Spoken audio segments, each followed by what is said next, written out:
वंदे विष्णुपदासक्तं तमृषिं तां च पादुकां यथार्था षडजित् संज्ञा मच्चित्त विजयात्मयोः.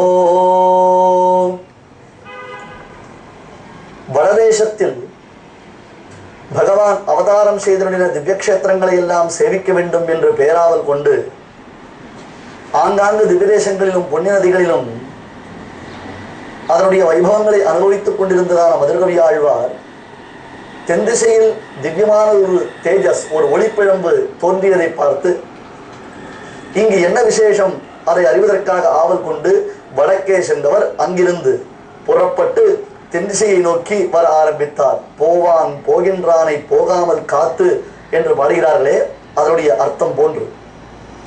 அதன் பின்னர் இங்கே திருக்கோளூருக்கு அருகில் அமைந்திருக்கக்கூடிய திருநகரி என்னும் இந்த திவ்யக்ஷேத்திரத்தில் ஏதாவது விசேஷம் உண்டா என்று கேட்க, அங்கு இருக்கக்கூடிய திருப்புலியின் நடுவில் ஒரு பிள்ளை, காரி உடையனங்கை தம்பதியினருக்கு பிறந்த ஒரு பிள்ளை, 16 வருடங்களாக உண்ணவில்லை, உறங்கவில்லை, யோகத்தில் ஆழ்ந்திருக்கிறது என்ற விசேஷத்தை கேள்விப்பட்டு அதிசயப்பட்டு ஆச்சரியப்பட்டு தன்னை அழைத்ததான தேஜஸ் இதுதானே என்பதை உணர்ந்தவராக அங்கு சென்று ஒரு சிறு கல்லை எடுத்து சற்றே சப்தம் வரும்படியாக தரையில் எரிய, இதுவரையிலும் யாரை பார்த்தும் கண் திறவாத நம்மாழ்வார் இங்கே மதுரகவி ஆழ்வாரை முழுவதுமாக கண் திறந்து பார்த்தார். ஈஸ்வரஸ்ய சௌஹார்தம் எதிர்ச்சா சுகிருதம் ததா விஷ்ணோ கடாட்சம் அத்வேஷம் ஆபிமுக்கியம் ச சாத்விகைஹி சம்பாஷணம் ஷடேதானி ஆச்சாரிய பிராப்திஹேதவஹா என்று சாஸ்திரங்கள் ஒரு நல்ல ஆச்சாரியனை அடைவதற்கு 6 விதமான காரணங்களை காண்பிக்கின்றன.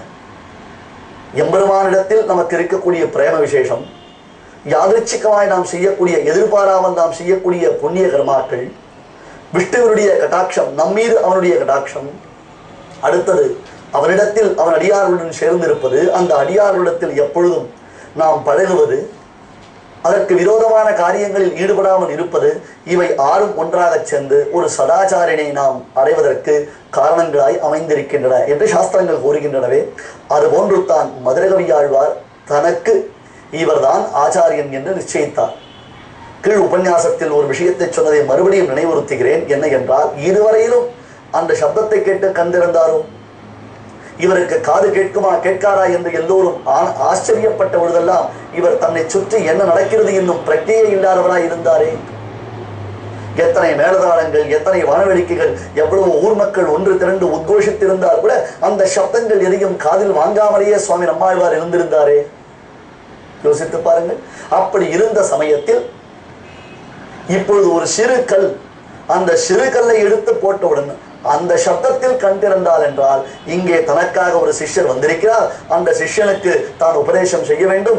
இந்த உபதேசத்தினாலே நாடும் நகரமும் நன்கு அறியும்படியாக பரதேவதா பாரமார்த்தியம், ஆம் எம்பெருமான் மேவித்தொழும் பிரமன் இந்திரன் ஆதிக்கெல்லாம் நாபிக்கமல முதற்கிழங்காக அந்த பரமாத்மாவுடையதான அறிவை அனைவரும் பெறப்போகிறார்கள் என்பதை உணர்ந்து எம்பெருமானுடைய பிரேரணை என்றால் தூண்டுதல், பரமாத்மாவுடைய தூண்டுதலினால் சுவாமி நம்மாழ்வார் இங்கே கண் திறந்து மதுரகவி ஆழ்வாரை பரிபூர்ணமாக கடாட்சித்தார்.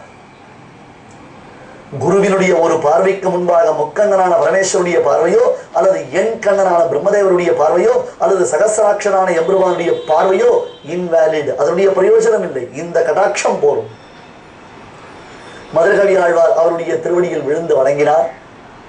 நம்மாழ்வாரிடத்தில் தான் பிரார்த்தித்துக் கொள்கிறார், தாங்கள் என்னை சிஷ்யராக ஏற்றுக்கொள்ள வேண்டும் என்று. ஏன் தெரியுமா? ஒரு விஷயத்தை கவனிக்க வேண்டும். ஞானத்தில் சிறந்தவர்கள் தான் எப்பொழுதுமே பூஜ்யர்கள். பூஜ்யர்கள் என்றால் பூஜிக்கத்தக்கவர்கள். வயது என்பது ஒரு தடை அல்ல. பெரியோர்கள் சொல்லுவது உண்டு, தேஜசாம் ந வயஹா சமீக்ஷதே, வயதிற்கும் தேஜஸிற்கும், தேஜஸ் என்றால் அவருடைய பிரம்ம தேஜஸ், அதற்கும் வயதிற்கும் சம்பந்தமே இல்லை. இங்கே ஒரு இதிகாசத்தை நாம் பார்க்கலாம். ஒரு சமயம் மகரிஷிகள் அனைவரும் சேர்ந்து ஒரு பெரிய சபை உண்டாக்கினார்கள், வித்வத் சபை. பெரிய மகரிஷிகள் மகான்கள் ஒன்று திரண்டு ஒரு வித்வத் சபையை ஏற்படுத்தி இருந்தார்கள். அந்த சபைக்கு பல மகரிஷிகள் வருகை புரிந்திருக்கிறார்கள். அதில் பராசர மகரிஷியும் ஒருவர். பராசரர் அந்த சமயத்தில் சிறு பிள்ளை, வியாசருடைய திருத்தந்தையார், அவருடைய சிறு வயது. என்ன ஒரு 7 வயது இருக்கும் என்று வைத்துக் கொள்ளுங்களேன். அந்த பராசரர் இருக்கிறார். அதே சபைக்கு மார்க்கண்டேய மகர்ஷி வருகிறார். மார்க்கண்டேயர் 7 கல்பங்களுக்கு முன்பாக பிறந்த மகர்ஷி. ஆலமா மரத்தின் இலைமேல் ஒரு பாலகனாய் ஞானம் 7 உண்டான் என்று பகவான் பிரளயத்தில் அனைத்தையும் தன்னுடைய வயிற்றுக்குள்ளே செலுத்திக் கொண்ட பொழுது, ஓர் ஆலிலையில் அவன் கண்ணளர்ந்த ஈசனாய் விளங்கிய பொழுது, மார்க்கண்டேயர் எம்பெருமானுடைய மூச்சுக்காற்றின் வழியாக அவனுடைய வயிற்றுக்குள்ளே சென்று அண்ட சராச்சரங்களையும் தரிசித்த பேர் பாக்கியத்தை அடைந்தவர். பகவானுடைய அனுக்கிரக விசேஷத்தினாலே என்றும் சிரஞ்சீவியாக இருக்கக்கூடியதான பெருமை பெற்றவர். சிரம், பன்னெடுங்காலம் ஜீவி வசிக்கக்கூடியவர். அந்த மார்க்கண்டேய மகர்ஷி உள்ளே நுழைந்தவுடன் எல்லாரும் எழுந்து வணங்குகிறார்கள். பெரியவராயிற்றே, மகாத்மாவாயிற்றே, அவரை நாம் சேவிக்க வேண்டாமா? ஒரு பெரியவர் வரும் பொழுது உடனேயே எழுந்திருந்து சேவிக்க வேண்டும் என்று சாஸ்திரங்கள் சொல்லுகின்றன. அதுபோன்று எல்லா மகர்ஷிகளும் எழுந்து அவரை வணங்கினார்கள். பராசரர் சிறு பிள்ளையாயிற்று, அவரும் எழுந்து வணங்க அங்கிருந்து நேராக பராசரரிடத்தில் வந்த மார்க்கண்டேயர் தான் பராசரரை பார்த்து கை குவித்து வணங்கினார். இது ஒரு ஆச்சரியம். மற்றவர்களுக்கு ஒன்றும் புரியவில்லை. இவர் பெரியவர், நாமன்றோ இவரை சேவிக்க வேண்டும், இவரோ என்னால் ஏதோ ஒரு சிறு பிள்ளை, அந்த சிறு பிள்ளையை பார்த்து கை குவித்து சேவிக்கிறாரே என்று கேட்க, அதில் பராசரரே சற்றே குறுகித்தான் போனார். என்ன சுவாமி இது? அடியேன் 7 வயது பாலகனாயின் தாங்கள் எத்தனையோ கல்பகோடி காலங்களாக வசிக்கக்கூடிய மகர்ஷியாயிற்று, தாங்கள் என்னை பார்த்து வணங்குவதா என்று கேட்க, அதற்கு மார்க்கண்டேயர் பதில் சொன்னார், 7 வயதில் நீ அடைந்திருக்கக்கூடிய பிரம்மஞானத்தை இத்தனை கல்பங்கள் வசித்தாலும் நான் அறியவில்லை. பிரம்மஞானத்தில் என்னை விட தாங்கள் சிறந்தவராக இருப்பதினாலென்றோ உம்மை நான் வணங்குகிறேன் என்று சொன்னாராம். தேஜசாம்ஹி நவயா சமீக்ஷதே. தேஜஸ் என்பது வேறு, வயது என்பது வேறு. மதுரகவி ஆழ்வார் நம்மாழ்வாரை காட்டிலும் வயதில் மூத்தவர், மிக மிக மூத்தவர். தற்பொழுது நம்மாழ்வாருக்கு 16 வயது தானே. அப்படி ஒரு கணக்கை வைத்துக் கொள்ளுங்களேன்.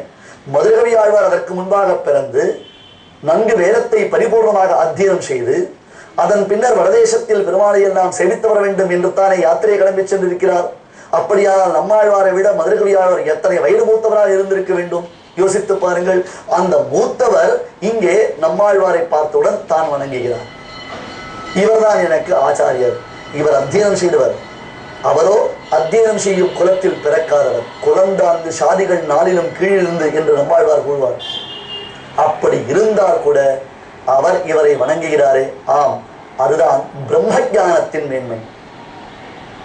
அதுதான் பகவத் தத்துவத்தை நன்கு உணர்ந்திருக்கக்கூடிய பாகவதத்தவர்களுடைய பெருமை. ஆகையால் தான் நண்பர்களே, எங்கு பாகவதத்தவர்களை நாம் பார்த்தாலும் உடனே விழுந்து சேவிக்க வேண்டும். இந்த விஷயத்தில் மதுரகவி ஆழ்வார் காட்டிய வழியே தொல்வழி, அதுவே நல்வழி. இன்பத்தில் இறைஞ்சுதலில் இசையும் பேற்றில் இகழாத பல்லுறவில் ராகம் மாற்றில் தன் பற்றில் வினை விலக்கில் தகவோக்கத்தில் தத்துவத்தை உணர்த்துதலில் தன்மையாக்கில் அன்பர்க்கே அவதரிக்குமாயன் நிற்க அருமறைகள் தமிழ் செய்தான் தாளே கொண்டு துன்பற்ற மதுர கவி தோன்ற காட்டும் தொல்வழிகள் நல்வழியே துணிவார்கட்கே.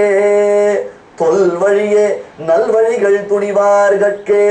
தொல்வழி, தொல்வழி என்றால் புராதனமான வழி, பழமை வாய்ந்த வழி. ஒரு இடத்தில் புதியதாக வயல் பரப்பு அல்லது காட்டு வழி, அந்த காட்டு வழியில் நாம் செல்ல வேண்டும் என்றால் தேய்ந்த பாதை என்று சொல்லுவார்கள் பெரியோர்கள். தேய்ந்த பாதை என்றால் முன்னே பலரும் நடந்து நடந்து சென்று அவர்கள் பாதங்களில் பொற்கள் மிதிப்பட்டு அதனாலே அந்த இடத்தில் ஒரு வெள்ளையானது ஒரு மணல் திட்டு போன்று உண்டாகி இருக்கும். அந்த வழியில் நாம் நடந்து சென்றால் நம் காலில் கல்லும் முள்ளும் குத்தாது. அதே பழக்கமில்லாத இடத்தில் நாம் காலை பாதத்தை வைத்தால் அது ஆபத்தில் கொண்டுவிடும் அல்லவா? அந்த தேய்ந்த வழியில் நாம் நடந்தோமேனால் நாம் சென்று சேர வேண்டிய இலக்கை வெகு சுலபமாக சென்று அடைந்து விடலாம். அதுபோன்று தான் மதுரகவி ஆழ்வார் நமக்கு காட்டித் தந்திருக்கக்கூடிய வழி தொல்வழி, நல்வழி, அதுவே நம் வழி. ஏனென்றால் எம்பெருமானை நாம் அடைந்திருப்பதை காட்டிலும் அவன் அடியார்களை அடைந்திருப்பதுதான் மேன்மையை பயக்கும். ஆம், பகவத் சம்பந்தம் இருப்பதை காட்டிலும் பாகவத சம்பந்தம் இருப்பதுதான் பெருமை வாய்ந்தது. பகவத் ராமானுஜர் தன்னுடைய சீடர்களுக்கு பலவிதமான உபதேசங்களை செய்தார். அந்த உபதேசங்களில் இறுதியாக அவர் சொன்ன வார்த்தை என்ன தெரியுமா? உங்களுக்கு எதுவுமே இல்லை என்றால், உங்களுக்கு எதுவுமே தெரியவில்லை, எதுவுமே இல்லை என்றால் நீங்கள் ஒன்று செய்ய வேண்டும். என்ன? இவன் தன்னை சேர்ந்தவன் என்று அபிமானித்திருக்கும் ஒரு ஸ்ரீவைஷ்ணவன் பக்கலிலே வர்த்தித்தல். ஒரு பிள்ளையை பார்த்து, நீ யாரப்பா, நீ எங்கிருந்து வருகிறாய், என்ன செய்கிறாய் என்று ஒரு கேள்வி கேட்டால், அடியேன் அந்த ஆச்சாரியரிடத்தில் இருக்கின்றேன், அந்த ஆச்சாரியருடைய சம்பந்தத்தை பெற்றவராய் அவருடனே இருந்திருக்கிறேன் என்று சொன்னால் அதுவே மேன்மை பயக்கும். இவன் தன்னை சேர்ந்தவன் என்று அபிமானித்திருக்கிற அந்த ஆச்சாரியிடத்தில் போய் கேட்டால், அவன் யார்? அவன் நம்ம பையனாயிற்று, அவன் நம்முடைய பையனாயிற்று என்று அபிமானிக்கும்படியாக அவருடைய அபிமானத்தை நாம் பெற்றிருந்தோமேனால் நமக்கு எம்பெருமானை குறித்து கவலையே தேவையில்லை. அந்த எம்பெருமான் நம்மை அனுகிரகம் செய்வானா இல்லையா, இந்த விசாரங்கள், இந்த கவலைகள் நமக்கு தேவையில்லை. ஏன் தெரியுமா? நமக்காக கவலை கொள்வதற்கு ஆச்சாரியன் காத்திருக்கிறார். அவர் பார்த்துக் கொள்வார். எந்த சமயத்தில் இந்த குழந்தையை எம்பெருமான் திறத்தில் கொண்டு சேர்க்க வேண்டும் என்பது அவருக்கு தெரியும். ஆகையால் அவரிடத்தில் ஒப்படைத்து விட்டோமேனால் நாம் எதை குறித்தும் கவலை கொள்ள தேவையில்லை. பகவானிடத்தில் நாம் ஆசிரியத்து இருப்பதை காட்டிலும், பகவத் சம்பந்தத்தை பெற்றிருப்பதை காட்டிலும் பாகவத சம்பந்தத்தை பெற்றிருப்பதுதான் இருமாப்பு, அதுதான் ஒரு பூரிப்பு. அந்த பாகவதோத்தமர் திறத்தில் நமக்கு ஏற்பட வேண்டியதுதான் மகாவிஸ்வாசம். ஏனென்றால் எம்பெருமானை அடைந்தவர்களுக்கும் சில சந்தர்ப்பங்களில் துயரங்கள் உண்டாகும். ஆனால் பாகவதோத்தமர்களை அடைந்திருப்பவர்களுக்கு எந்த காலத்திலும் கஷ்டங்கள் உண்டாகவே உண்டாகாது. இதை நமக்கு காட்டி தந்த வள்ளல் மதுரகவி ஆழ்வார். ஆம், மதுரகவி ஆழ்வார் இல்லை என்றால் நம்மாழ்வாருடைய பெருமையை அறிந்திருக்க முடியாது. 10 பாசுரங்கள் கண்ணினும் சிறுத்தாம்பு என்னும் திவ்ய பிரபந்தத்தை நம்மாழ்வார் விஷயமாக அருளி செய்ததினாலேயே மதுரகவி ஆழ்வார் பெரும் புகழ் படைத்தார். ஏனையவர்கள் பகவானை பாடி ஆழ்வார்கள் என்னும் பெருமை அடைந்தார்கள். இவர் ஒருவர் மட்டும்தான் ஆழ்வாரை பாடி ஆழ்வாரானார். அது எப்படி?